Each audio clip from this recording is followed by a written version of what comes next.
कुछ लोगों को घमंड होता है कि मैं करोड़पति हूं, मुझे आरसीएम की जरूरत क्या है। होता है नहीं होता? आप में से कई लोगों को ऐसे लोग मिलते होंगे जो ये कहते होंगे कि यार ऑलरेडी मैं तो करोड़पति हूं, मुझे आरसीएम की जरूरत क्या है। आई एम ए डॉक्टर, मुझे आरसीएम की जरूरत क्या है। आई एम ए इंजीनियर, मुझे आरसीएम की जरूरत क्या है। आई एम ए साइंटिस्ट, मुझे आरसीएम की जरूरत क्या है। अरे आई एम ए बिजनेसमैन, मुझे आरसीएम की जरूरत क्या है। अरे मेरे पास तो बहुत जमीनें पड़ी है, मुझे आरसीएम की जरूरत क्या है। अरे मेरे को तो वैसे 20 लाख किराया आता है, मुझे आरसीएम की जरूरत क्या है। अरे मेरे दादा परदादा ने तो इतनी जमीनें बना रखी है, मेरे पास ऑलरेडी इतनी खेती है, मुझे आरसीएम की जरूरत क्या है। वो सब लोग अपने दिमाग से गलतफहमी निकाल देना। मैं बताता हूं कैसे, बताना जानना चाहते हैं आप लोग? मैं बताता हूं। मेरी बहन, मेरी छोटी बहन जिसकी शादी इस घर में हुई, पानी पी लूं अगर परमिशन दे तो। मेरी छोटी बहन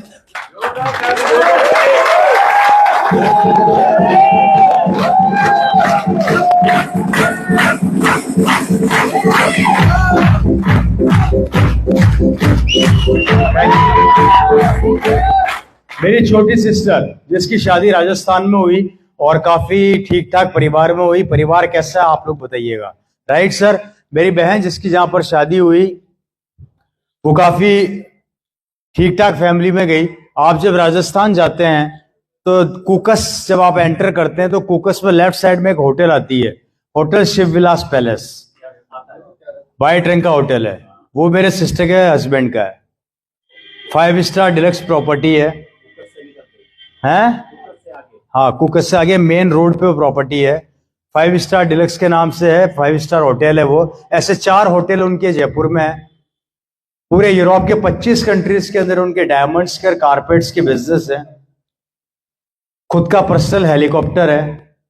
70 से 80 कारें एट ए टाइम उनके घर में खड़ी रहती है। शिव विलास का सबसे सस्ता रूम है, एक रात का किराया 35,000 रुपए, और सबसे महंगा रूम है 7 लाख रुपए। उसकी होटल की सजावट में 40 किलो सोने के गोल्ड का अर्क से काम हुआ है।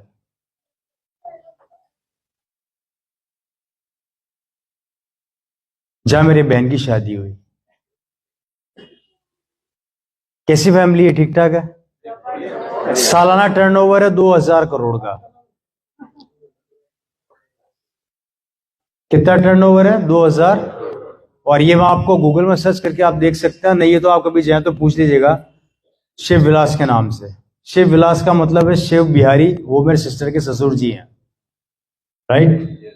ठीक ठाक होटल है, ठीक ठाक काम है। वहां मेरी बहन की शादी हुई।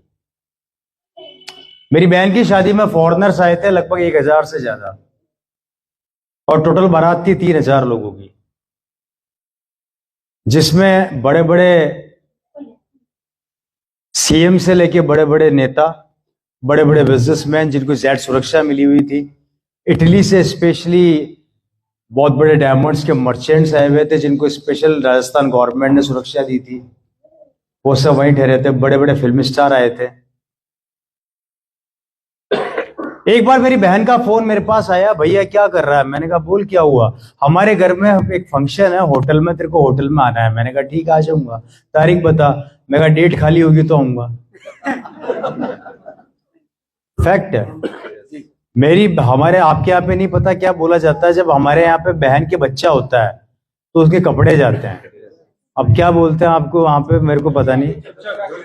हाँ, हमारे वहां जामना बोलते हैं, जामना जाता है, राइट? तो मेरी बहन की जब जामना गया था, उस समय मेरी मीटिंग थी तो मैं खुद नहीं गया था। मुझे खूब गालियां पड़ी थी कि हम आरसीएम वाले एक बार मीटिंग दे देते हैं तो हम कैंसिल नहीं करते, किसी हाथ पे छोड़ते नहीं है। हाँ, किसी कारण से अगर खुद की तबीयत खराब हो जाए, जैसे कि मैं अभी रिसेंटली कोई चैलेंजेस के साथ मैं सफरिंग फ्रॉम सम इलनेस, मैं भी निकला हूँ उससे, तो मुझे पता है कि चैलेंजेस बॉडी के लगे कभी कभी हो जाते हैं, तो थोड़े बॉडी उस चीज को सपोर्ट नहीं कर पाती है। तो उससे मैं अभी थोड़ा फेस कर रहा हूँ और मैं निकला भी हूँ अभी उससे, तो मुझे पता है चैलेंजेस कितने खतरनाक होते हैं। इसके अलावा हम लोग कभी भी अपने प्रोग्राम को कैंसिल नहीं करते। तो मेरी बहन ने मेरे को बुलाया, मैं आगे बात बता रहा हूँ, और यहाँ पे बात बता रहा हूँ घमंड की। जो घमंड उनके वहां पर मैं गया और मुझे देखने को मिला। मैं वहां पर चला गया, वहां पर गया, सब लंबी लंबी कारों से आ रहे थे। पैसे वाले का दोस्त कौन होता है? पैसे वाला ही होता है। अब मेरी बहन की शादी में बड़ी बड़ी कारें आ रही है भैया, Mercedes, BMW, Audi, limousine, Lamborghini, Rolls Royce. मैंने कहा ये क्या हो रहा है? बुकाती। मैंने कहा बड़े बड़े लोग आ रहे हैं, सब एंटर कर रहे हैं। मैं भी अपनी गाड़ी से गया, एंटर किया। हाँ, आपने देखा वहां पे बड़े बड़े फंक्शन में राउंड टेबल होता है, उस पर 4 या 5 लोग बैठ जाते हैं, बातें करते हैं। अच्छा, मुझे वहां कुछ जानकार मिल गए पुराने, जो उनकी फैमिली से या उनके रिलेशन में बिलोंग करते थे, शादी के टाइम में जानते होंगे। मेरे को बोला, रवि कैसा है? मैंने कहा बढ़िया। क्या चल रहा है? मैंने वही, मैंने कहा हाँ। चल रही है क्या? फिर एक सवाल पूरे हिंदुस्तान में चल रहा है, चल रही है क्या? मैंने बोला हाँ, बंद है अभी तो, चल तो नहीं रही। बोला हमें पता था नहीं चलेगी। मैंने कहा उड़ रही है। मुंह लटक गया उनका। हम टेबल पे बैठे साहब, बातें करने लगे। कोई बोला मैंने फैक्ट्री डाली है पिछले महीने बहरोड में, मेरा टर्नओवर 200 करोड़ का। एक बोलता है मैंने रेवाड़ी के अंदर इंडस्ट्री डाली है, मेरा टर्नओवर 300 करोड़ का। एक बोलता है मैंने वहां पे वो डाला है। वो भाई साहब सब अपनी अपनी बताने लगे। अब आया मेरा नंबर। मेरे को बोले और बेटा क्या कर रहा है? मैंने कहा आजकल यही काम कर रहा हूँ। बोले क्या हो गया? कि कंपनी से फोन है, एक सेकंड।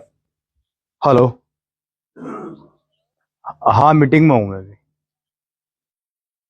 तो मैंने बोला भाई,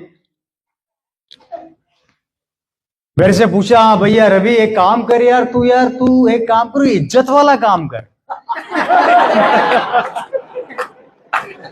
मैंने कहा इज्जत वाले से मतलब क्या होता है? क्या मेरा कौन सा बेइज्जत वाला काम है यार?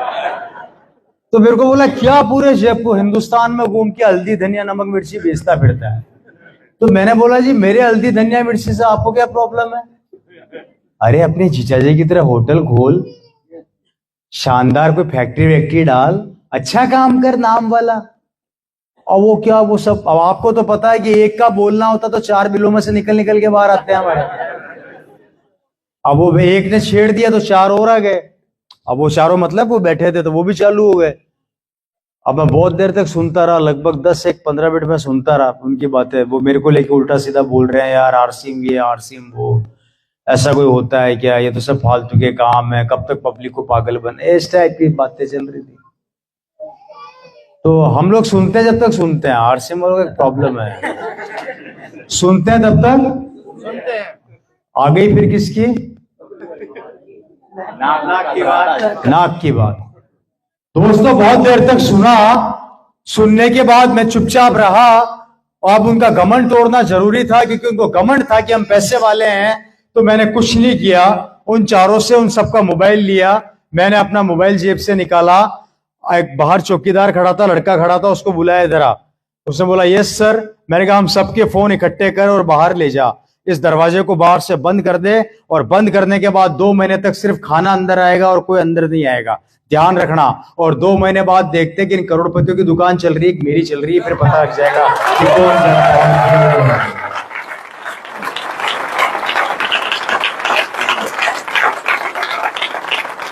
वो मेरे को बोले तेरा दिमाग खराब हो गया है, अगर तूने हमारा काम पर मोबाइल छीन लिया तो हमारा सैलरी कौन बटेगा, माल कौन देखेगा? अब वो सब अपनी राय देने लगे। मैंने कहा क्यों, अब क्या हुआ? काम तो मेरा भी है जो चल रहा है भाई, इतना परेशान क्यों हो रहे हो आप लोग? बोले क्या मजाक लगा रखी है, ऐसा कोई होता है क्या? मैंने मोबाइल निकाला, रिफ्रेश मारा, मैंने कहा ये देखो।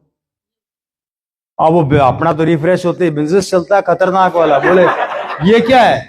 मैंने कहा ये माल बिक रहा है। फैक्ट्री का है? मैं कहा नहीं है। दुकान का है? मैंने कहा नहीं है। इन्वेस्टमेंट कहाँ किया हुआ है? मैंने कहा कहीं नहीं किया हुआ। तो माल कैसे बिक रहा है? मैंने कहा यही क्वालिटी है।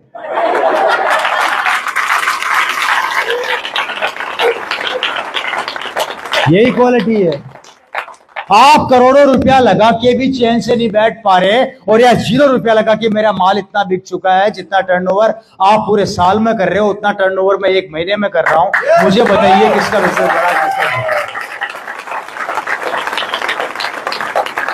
The power of RCM business कि एक बार नेटवर्क को डेवलप कर दिया, उसके बाद भगवान की भक्ति में लग जाओ, टेंशन लेने की जरूरत नहीं है।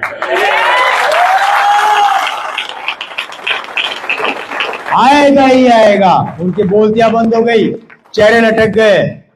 अरे दोस्तों, मैंने कहा भैया आप बताओ सिक्योर कौन, आप या मैं? बोले सर सिक्योर तो आप ही हो उस हिसाब से। तो मैंने कहा आप देख लो कि बड़ा बिजनेस किसका। और उन लोगों का मुंह बंद कर दिया। अगर आपके लोग बीच में भी ऐसे लोग आए ना जो ये बोले कि मैं करोड़पति हूं, मुझे 10 लाख किराया आता है, 20 लाख किराया आता है, मेरे बगल में आ जाना एक बार। मेरे बगल में आके बैठ के बता देना कौन ज्यादा सिक्योर है। पता लग जाएगा आप लोगों को ये ताकत है इस आरसीएम बिजनेस की।